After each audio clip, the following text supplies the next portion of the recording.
Hey, what's up? This is your girl Diamond, and I come to talk to you guys. Well, I think because this is Easter, I think it is a befitting time to talk about my relationship with God. So, my nose is extra itching. I had to get it. Okay. Praise the Lord. um, there was a time in my life when I was really, really angry at God.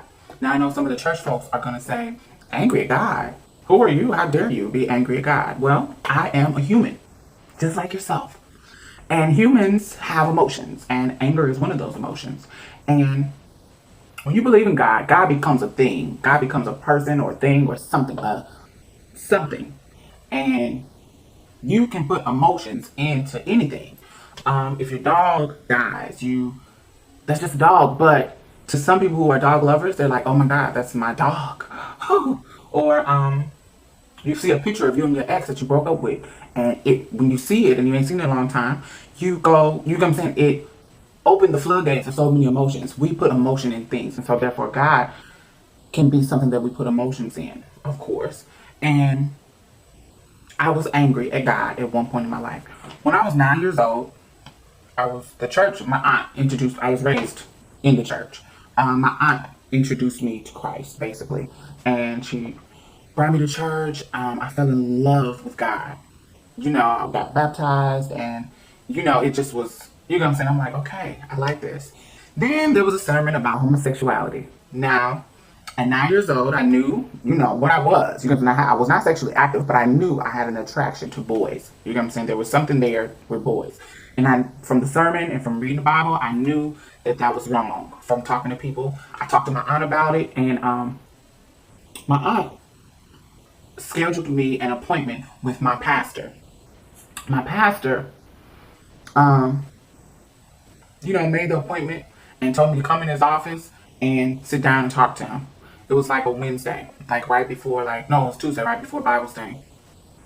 And I went in his office, and before this meeting, I would be at home praying on my knees, like, God, you know what I'm saying, take this away from me. I don't want to be gay, because I would be at school and people would be teasing me, calling me faggots and all kinds of stuff. And I'm like, I don't want to be gay. I don't want to be gay. Crying in my pillow, like, you know what I'm saying, this is not what I want.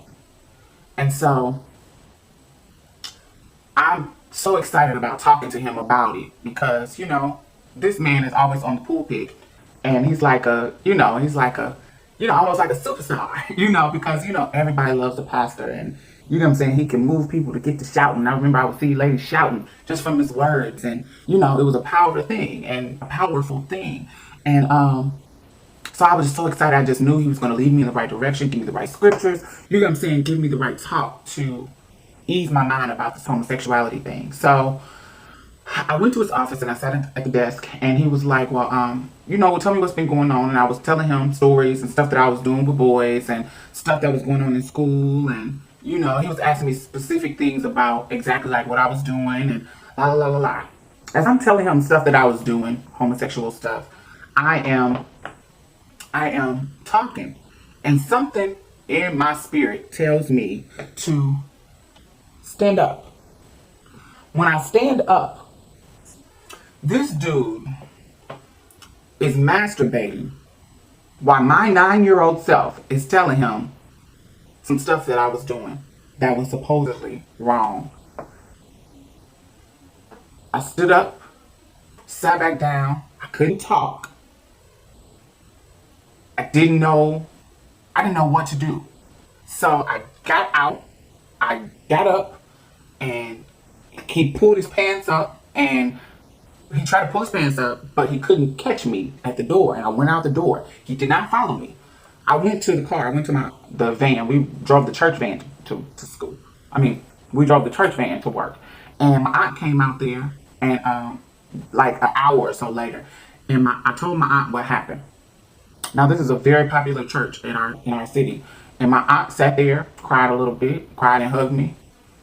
And she said, well, we can't tell nobody about this. We're just going to keep this between me and you. I believe you, but it's best that we keep this between me and you. Okay? And I said, all right, I'm crying. She's crying. And I said, all right. For years, that made me so angry at God.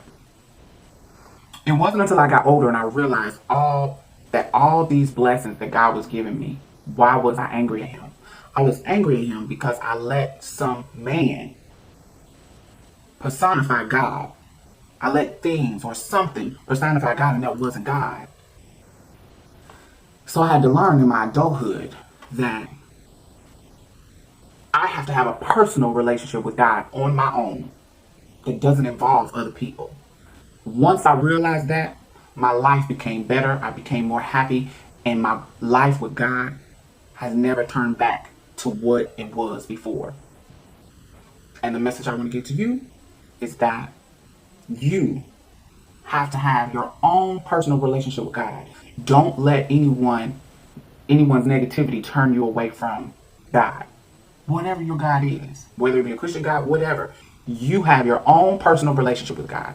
Don't let anybody else destroy that with hate, with lies, with anything, judgment, whatever. Have your own personal relationship with God. This is your girl Diamond. I hope you enjoyed. Have a good day.